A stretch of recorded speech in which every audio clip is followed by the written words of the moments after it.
Hello बच्चों, let's see this question. The question says the given pair are, and we have been given with these two pair, and we have to find out the relation between them. Okay, and the options are A enantiomers, B diastereomers, C homomers, and D constitutional isomer. So देखो हमें ये जो दो compound दिए हुए हैं हमें इनका क्या करना है, रिलेशन फाइंड आउट करना है। ठीक है, और हमें देखो ये ऑप्शन दिए हुए। अब अगर हम इस कंपाउंड को, दोनों कंपाउंड को गौर से देखें तो देखो एक जगह हमारे पास है Br, एक जगह है हाइड्रोजन, एक जगह है C2H5 और यहाँ पे है CH2Cl। ठीक है, और यहाँ पे देखो एक जगह है Br, एक जगह है हाइड्रोजन, एक जगह है CH3 और एक जगह है CH2CH2Cl। ठीक है, अगर हम इसका मॉलिक्यूलर फॉर्मूला देखेंगे तो इन दोनों का मॉलिक्यूलर फॉर्मूला तो हमें सेम मिलेगा ही, लेकिन देखो इसके जो पोजीशंस वगैरह है, खाली पोजीशन ही डिफरेंट नहीं है, यहाँ पे पूरे के पूरे जो इनके जो सब्स्टिट्यूएंट है देखो वही डिफरेंट है। एक जगह हमारे पास मिथाइल है, एक जगह हमारे पास इथाइल है, एक जगह हमारे पास CH2CH2Cl है, एक जगह हमारे पास CH2Cl है। एंड खैर ब्रोमीन एंड हाइड्रोजन तो सेम ही है, बट देखो ये दोनों तो एकदम ही डिफरेंट है। अब जब इनके जो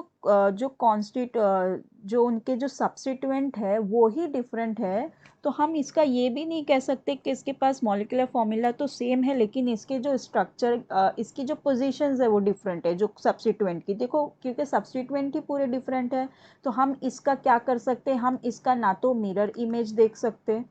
मिरर इमेज भी हम कब देखते हैं, जब चारों सब्स्टिट्यूएंट, दोनों के पास चारों जो सब्स्टिट्यूएंट है वो सेम सेम हो, लेकिन नहीं सब अलग अलग है।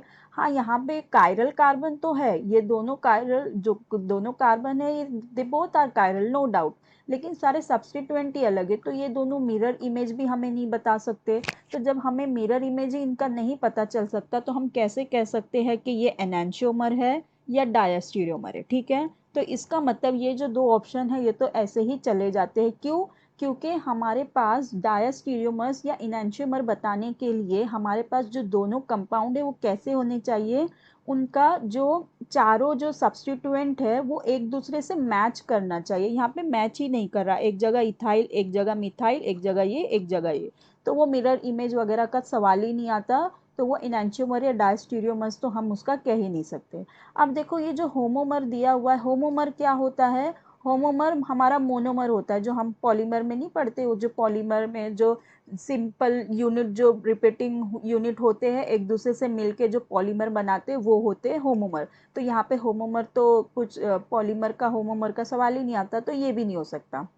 अब देखो जो हमें डी में दिया हुआ है कॉन्स्टिट्यूशनल आइसोमर, कॉन्स्टिट्यूशनल आइसोमर क्या होता है, compound having same molecular formula but different structural, उनका जो स्ट्रक्चर है वो डिफरेंट हो। डिफरेंट कैसा हो, उनका स्ट्रक्चर डिफरेंट हो। स्ट्रक्चर डिफरेंट हो मतलब क्या, कोई सिंपल चेन हो गई, किसी के अंदर ब्रांच आ गई, कोई जो कंपाउंड है वो यहाँ का वहाँ आ गया, मतलब मॉलिक्यूलर फॉर्मूला उसका सेम रहे लेकिन उसका स्ट्रक्चर डिफरेंट हो जाए। मतलब स्ट्रक्चर कैसे डिफरेंट हो गया, यहाँ पे एक कार्बन वाला आ गया तो एक कार्बन वाला यहाँ पे ऐसे आ गया, फिर दो कार्बन वाले यहाँ ऐसे CH2CH2 के फॉर्म में आ गए, और यहाँ पे दो कार्बन एक साथ C2H5 के फॉर्म में आ गए। ठीक है, तो इसका मतलब क्या, इसका मतलब ये जो दो कंपाउंड है हमारे ये कॉन्स्टिट्यूशनल आइसोमर शो कर रहे हैं जिनका मॉलिक्यूलर फॉर्मूला सेम है, लेकिन जो उनके जो अरेंजमेंट दी हुई है वो अरेंजमेंट उनकी डिफरेंट है। ठीक है, अरेंजमेंट उनकी डिफरेंट है,